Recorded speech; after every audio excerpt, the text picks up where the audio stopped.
Olá pessoal, sejam novamente bem-vindos ao TVC Channel News. Antes de iniciar esse vídeo, 2 recados. Primeiro, sim, esse é uma resposta ao mais recente vídeo publicado pelo Pirula. Então, para você entender este vídeo aqui, é fundamental que você assista o dele antes. Eu vou colocar aqui na descrição o link para o vídeo dele, ok? Eu só quero deixar claro que essa não vai ser uma resposta agressiva, nem ofensiva, nem impulsiva. Muito pelo contrário, nós já conversamos sobre isso no Facebook, então ele já está aguardando essa resposta, que na realidade é uma correção à argumentação que ele utilizou no vídeo e não um ataque pessoal à figura dele, porque isso não faria o menor sentido. O segundo ponto é que eu vou comentar sobre um episódio da série Além da Imaginação, cujo título deu origem ao título deste vídeo. E para isso eu vou precisar comentar sobre o final deste episódio. Então, se por acaso você não quer escutar spoiler, né, eu sugiro que você assista a esse episódio também antes de ver esse vídeo aqui. Ele tem por volta de 20 minutos. Aqui na descrição do vídeo eu estou colocando tanto o link para a versão original de 1950, quanto o link para o remake. Ou se por acaso vocês não ligam, não gostam da série, nunca ouviram falar, ou até não tem problema em ver spoiler, enfim, podem continuar atentos a esse vídeo. Bom, feitos esses esclarecimentos, vamos ao vídeo propriamente dito. No vídeo do Pirula, ele comenta sobre esse caso recente da Andressa Urach, que injetou aquele hidrogel para ficar mais bonita e teve várias complicações médicas em decorrência disso. Daí um pessoal na internet começou a dizer que a culpa desse desfecho trágico era na verdade da sociedade, que estava estimulando ela a ter o corpo daquele jeito que ela desejava e que por isso precisava recorrer ao hidrogel, enfim. Então no vídeo dele ele começa falando sobre isso e colocando algumas informações científicas que estão corretas, como por exemplo a questão da proporção cintura-quadril, a simetria bilateral, enfim, que são mesmo padrões de beleza naturais. Só que nesse momento do vídeo dele começam a aparecer tanto alguns equívocos conceituais quanto algumas falas dúbias que podem provocar uma interpretação distorcida de quem está assistindo. E é sobre estes pontos que eu vou comentar aqui. O primeiro ponto que eu quero criticar é sobre a utilização do termo biopsicossocial. Esse termo ele é realmente muito ruim para descrever a nossa espécie, porque dá a entender que a nossa biologia, a nossa mente, a nossa sociedade são 3 forças distintas que confluem para criar o que nós somos. E isto não é verdade. Por isso que um termo muito mais adequado seria aquele cunhado pela Vera Bussabi, que é uma professora da Universidade de São Paulo, que ela diz que somos biologicamente culturais. Ou seja, nossa mente e a sociedade não são forças à parte da biologia. Na realidade, elas são consequência da nossa biologia. E antes que alguém fale que isso é um apelo à autoridade de determinados cientistas, eu sugiro que vocês leiam o último livro, o livro mais recente do Antônio Damasio. Chama-se E o Cérebro Criou o Homem, porque lá ele apresenta todos os dados que apontam para essa conclusão. Então não é uma questão de perspectiva individual, é uma questão de conclusão com base em evidências. E é importante deixar isso bem claro.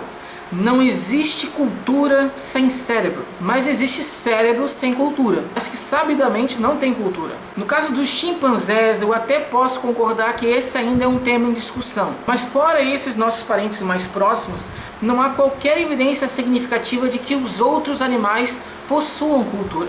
Ainda assim, eles têm um cérebro com um repertório cognitivo e comportamental que os permite sobreviver e reproduzir perfeitamente. Então, concluindo esse tópico inicial, nossa mente e os padrões culturais que regem a nossa sociedade são consequência da nossa biologia, que foi moldada ao longo de milhares de anos através da seleção natural e sexual, quando nós vivíamos num ambiente muito diferente do atual, aliás. E é por isso que até os dias de hoje nós expressamos determinados comportamentos ou até temos determinados pensamentos que na nossa realidade urbana, do século XXI, não faz mais tanto sentido.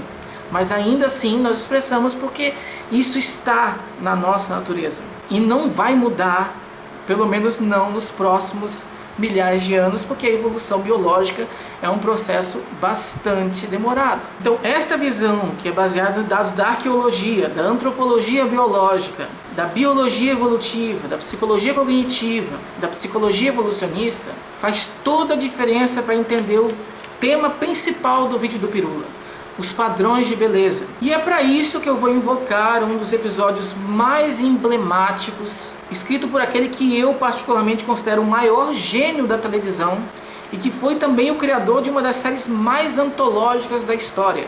Foi escrito pelo grande Rod Serling para sua série Além da Imaginação, ou Twilight Zone.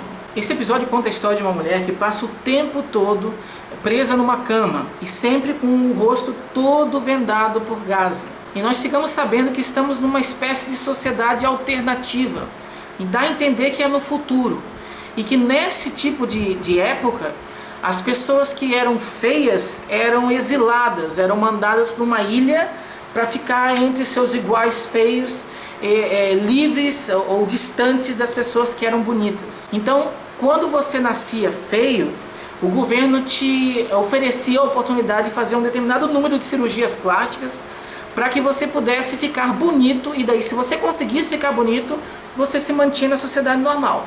Se ao final de todas essas cirurgias permitidas você não conseguisse ficar bonito, você era então exilado. E esta moça que está na cama, ela está fazendo a última cirurgia, todas as anteriores deram errado. Então é naquele dia que ela vai retirar a gaze e vai ver se ela vai ver o destino dela, né? Se ela vai continuar com as pessoas bonitas, que dá a entender que são muito mais desenvolvidas em vários aspectos, ou se ela vai ser mandada para o exílio. E o aspecto mais brilhante desse episódio, mais genial desse episódio, é que durante todo o tempo a gente não vê o rosto de ninguém. Seja porque tem alguma coisa, algum seu telefone tampando, seja porque tem uma sombra bem no rosto, enfim, o rosto de ninguém no hospital, nem da mulher, né, que está com a cabeça toda enfaixada, você não consegue ver. E daí nos minutos finais, quando vai ser retirada, né, a gaze, a máscara, para ver o que aconteceu, a gente na realidade descobre que ela é linda.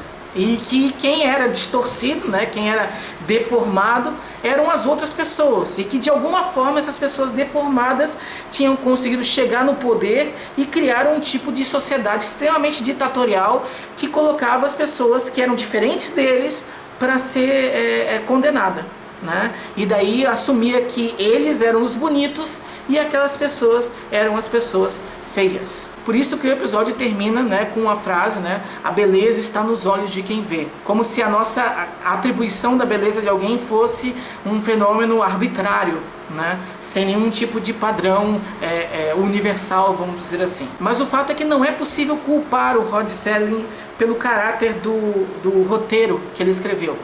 Primeiro porque é uma ficção, né, e o artista da ficção ele tem liberdade artística para fazer o que bem quiser, mas quem conhece, né, as histórias da Além da Imaginação sabe que ele sempre tinha um aspecto moral envolvido ali, sempre tinha uma forma de dar uma lição de alguma coisa, né? E nesse vídeo claramente ele está dizendo que os padrões da sociedade de beleza são arbitrários. Então essa é a crítica que ele faz. Só que não é possível culpar ele por ter essa visão, por não ter essa visão, porque a gente está falando da década de 50, quando esse tipo de ideia era comum e as pessoas realmente acreditavam nisso, né? Que a beleza era uma coisa arbitrária, era uma coisa alimentada pelo Ocidente, enfim, e que em culturas isoladas, vamos dizer assim, as pessoas selecionavam parceiras e se encantavam pelas outras com padrões que seriam totalmente diferentes do que a gente está acostumado nos Estados Unidos e na Europa. Só que hoje em dia, principalmente a partir dos anos 80, quando começou a crescer, né, a tendência de fazer aqueles estudos cross-cultural, que eles pegam, até hoje tem revistas específicas para publicar esse tipo de trabalho, né, que são trabalhos que são feitos em diferentes culturas. Então você analisa como que as pessoas aqui se comportam com relação a tal coisa e como que a pessoa na Somália se comporta com relação à mesma coisa. E daí você compara os comportamentos e vê aquilo que é semelhante e aquilo que é diferente. Então, desde que esses estudos começaram a ser mais desenvolvidos e a melhorar o rigor metodológico, essa ideia do relativismo cultural lá do Franz Boas vem caindo por terra. Aliás, as diferenças culturais entre os povos também podem ser explicadas com base na nossa natureza. Inclusive, eu sugiro que vocês assistam a uma palestra que eu fiz inicialmente na Universidade Federal do Rio Grande do Norte no final do ano passado, e depois eu transformei num vídeo aqui no meu canal. Chama-se Da Saúde à Sociedade. É um vídeo em que eu falo sobre o Behavior Immune System, o sistema imunológico comportamental, e como que este, que é um mecanismo bastante natural, consegue explicar as diferenças que são observadas principalmente com relação à visão política de uma sociedade, né, ou mesmo a visão religiosa de uma sociedade. Então ali fica bem explicado. Inclusive naquele vídeo eu trago no início dele o trabalho do David Buss, que explica como que a psicologia evolucionista consegue dar conta de compreender as diferenças culturais. Okay? Para dar uma resumida, né, em última instância, mesmo as diferenças culturais são na realidade reflexo da nossa natureza, da nossa biologia. Afinal, boa parte dos nossos instintos exclusivamente humanos são sociais, como a teoria da mente, como a linguagem, por exemplo, que nos permitem responder ao ambiente e, se for necessário, modular o nosso comportamento em resposta a ele. Novamente, se você disser que no caso dos chimpanzés, eles também têm um certo grau de teoria da mente, eles também tem um tipo de linguagem, né? Eu também vou concordar que esse ainda é um assunto, de fato, em debate na academia, né? Mas tirando esses nossos parentes mais próximos, não há nenhuma evidência significativa que os outros animais tenham esses mecanismos, esses instintos. O que nos faz concluir que eles, pelo menos na forma como se expressam, são exclusivos dos seres humanos. Né? Porque nos seres humanos nós temos certeza que nós temos linguagem e que nós temos teoria da mente. Né? No caso dos chimpanzés ainda é uma incerteza, então não dá para dizer. Né? Então, neste momento são instintos exclusivamente humanos. Além disso, só um pequeno parênteses, né?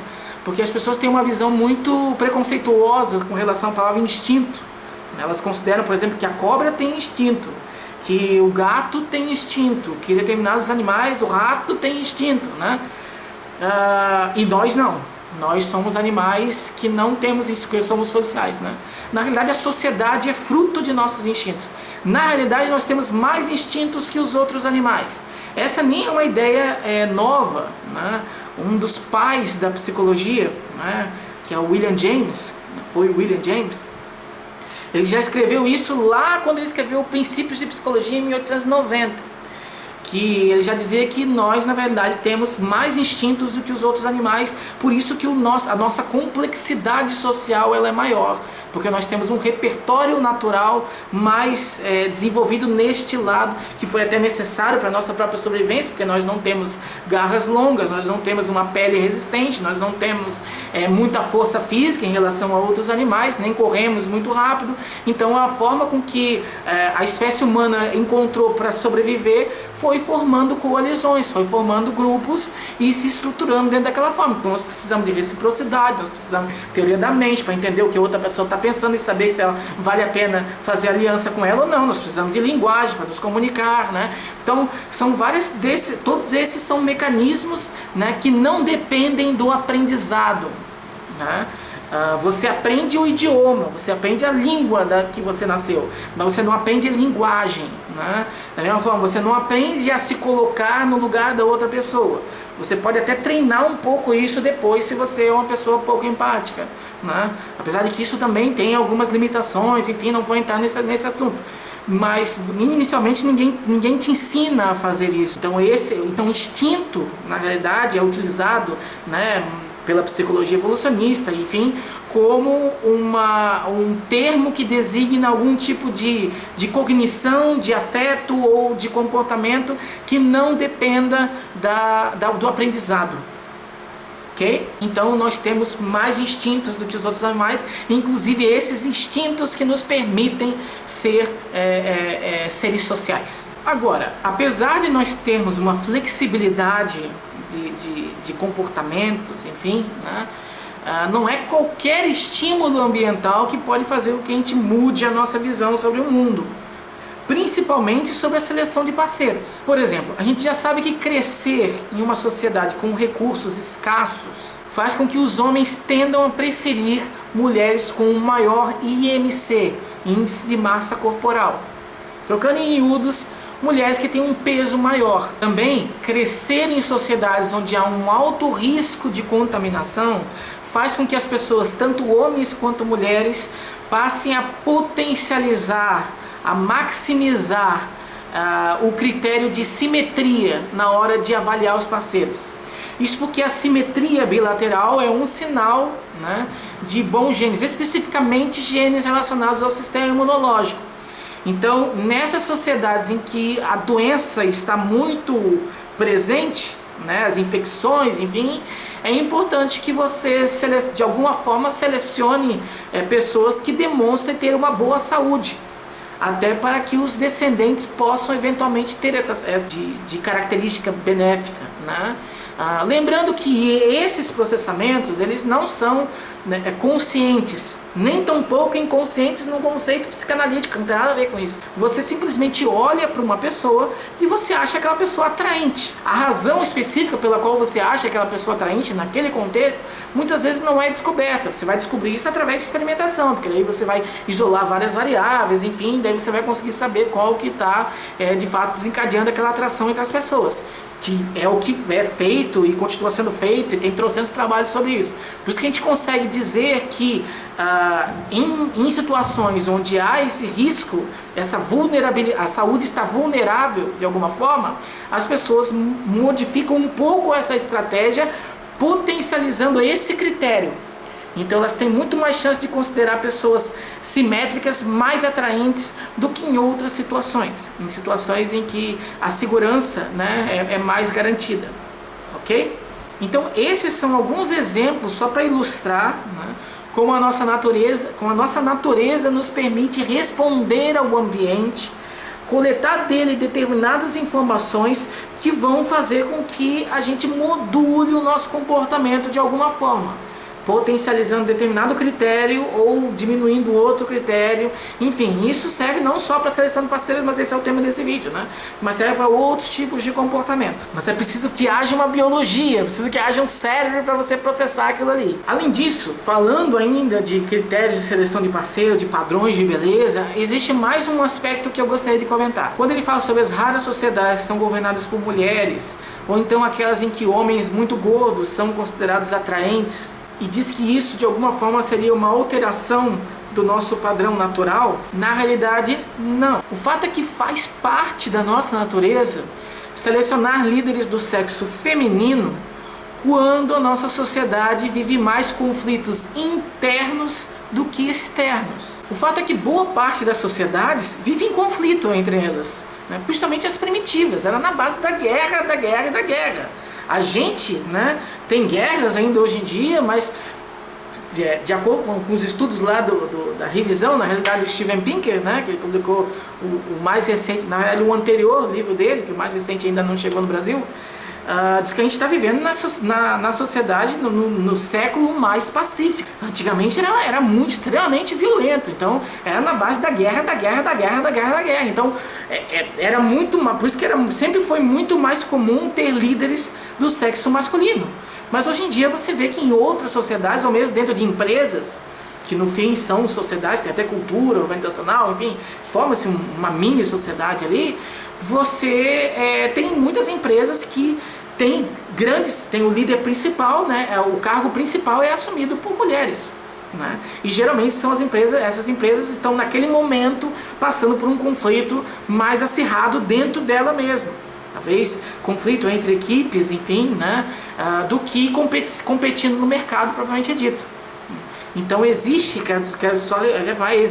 faz parte da nossa natureza atribuir ou conferir grau de liderança, eleger pessoas para assumir grau de liderança do sexo masculino ou feminino em função de determinado contexto. Além disso, no caso dos homens, que são muito gordos e ainda assim são considerados atraentes, também não é uma exceção à nossa natureza. Afinal, não apenas atributos visualmente observáveis são importantes na hora de selecionar parceiros. Inteligência, criatividade, status social, agressividade, sinalização de investimento parental, número de alianças, poder aquisitivo, princípios morais, todos esses atributos também contam para a seleção de parceiros.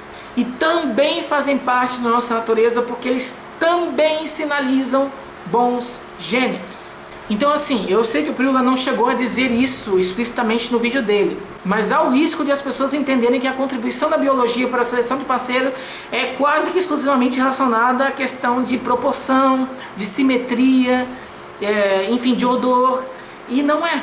Novamente, essas características cognitivo-comportamentais também são extremamente relevantes para a seleção de parceiros, porque elas também são sinais de boa qualidade genética das pessoas, ok? Agora eu quero falar sobre o ponto principal desse vídeo. Será que a mídia tem realmente um poder de criar um padrão de beleza e fazer as pessoas, principalmente as mulheres, ficarem insatisfeitas com o próprio corpo, ao ponto de quererem se modificar, que é basicamente o que o roteiro do Rod Serling fala e o que de alguma forma o Pirula defende no vídeo dele? A resposta é não. Eu sei que há muitos trabalhos na área, mas os resultados são bastante contraditórios. Entretanto, artigos de meta-análise recentes estão demonstrando que a mídia exerce um efeito tão pequeno que chega a ser insignificante na insatisfação das mulheres com relação ao próprio corpo. É mais ou menos a mesma história que acontece com relação às pesquisas sobre a relação entre jogos violentos e comportamento violento, ou dos malefícios associados à palmada. Tem um monte de trabalho, mas a maioria deles está enviesada. Mas enfim, o fato é que este efeito da mídia é ainda maior com relação à anorexia, que é um transtorno mental grave com uma base genética fortíssima e com pouquíssimo fator ambiental. O que acontece é que, como quase sempre a anorexia começa a se desenvolver na adolescência, e é nesta fase que as meninas começam a trabalhar como modelo ou a se espelhar em modelos, a olho nu parece que a pessoa se torna anoréxica por causa da indústria da moda. Mas isso não é verdade. Trata-se apenas de uma coincidência. Além disso, esse padrão extremamente magro de beleza, como o próprio Pirula falou no vídeo, não vingou. Ou seja, não são as modelos da passarela que estão estampando as capas da Playboy. As capas da Playboy são estampadas por mulheres tipo a Andressa Urach, porque este é o padrão universal da beleza feminina. E há várias razões naturais para isso. Por exemplo, esse tipo de configuração corporal está relacionado com a maior fertilidade e com menor chance de ter um aborto espontâneo, por exemplo. Logo, aqueles homens que selecionavam como companheiras mulheres que tinham essa configuração corporal tinham um maior sucesso reprodutivo, tinham mais filhos. E isso, ao longo de várias gerações, ia fazendo com que esse mecanismo, que responde com atração sexual a esse tipo de configuração corporal feminina, foi sendo instalado no cérebro masculino. E por isso que ele se expressa até os dias de hoje. E não vai ser uma campanha de moda de 10, 20 anos atrás que vai conseguir ter alguma mudança significativa nesse processo. Por isso que o ideal de beleza extremamente magro não vinga. Vale dizer, no entanto, que no caso da nossa cultura em particular, essas características corporais são ainda mais potencializadas, pois essa configuração corporal ela é priorizada, tende a ser priorizada por pessoas que têm uma orientação sociossexual mais irrestrita, ou seja, aquelas pessoas que querem uma variedade de parceiros. E esse tipo de orientação se desenvolve mais facilmente em pessoas que crescem num ambiente hostil, permeado pela violência. E não é difícil concluir que o Brasil é um país bastante hostil. Pode não ser o mais violento do mundo, mas somos uma nação hostil, somos uma nação violenta. Logo, apesar de não existir ainda um dado nacional, é possível inferir que uma boa parte da população brasileira tenha essa orientação sociossexual mais irrestrita e por isso acaba elegendo como padrão de beleza feminina esse tipo de configuração corporal. Então, novamente, a nossa cultura da beleza no Brasil e em todos os países do mundo é um reflexo da nossa natureza respondendo a determinados estímulos ambientais que faz com que a gente apresente um comportamento mais adaptativo àquele contexto específico. Então, novamente, para fechar esse raciocínio, a nossa cultura da beleza, né, é um reflexo da nossa natureza, que vai variar entre uma nação e outra, mas só varia porque nós temos mecanismos naturais que permitem que essa variação ocorra. Agora, falando do caso desta moça em específico, de todas as que viveram, que vivem e que ainda vão viver, infelizmente, essa tragédia, trata-se provavelmente do reflexo de um outro mecanismo também natural, o da competição intrasexual. As principais estratégias adotadas pelas mulheres para competir umas com as outras é ou menosprezando a beleza da outra mulher, ou se esforçando para ser mais atraente que ela. O problema é que hoje há muito mais concorrentes do que no passado. Nas sociedades em que nos desenvolvemos enquanto espécie, vivíamos num grupo de 150 pessoas. Não é tão difícil você ser a mais bonita num grupo de 150 pessoas. Só que hoje em dia tem 150 pessoas no nosso prédio. Então nós interagimos com centenas, milhares de pessoas. E através da internet, então você fica sabendo sobre pessoas que vivem nos lugares mais distantes e que sempre vai existir pessoas mais bonitas que você. Então a competição hoje em dia está muito mais acirrada. E isso acaba virando mais ou menos uma tragédia dos comuns lá da teoria dos jogos. Ou seja, as pessoas vão avançando tanto na competição umas com as outras que chega um ponto em que fica insustentável. E é o que está acontecendo.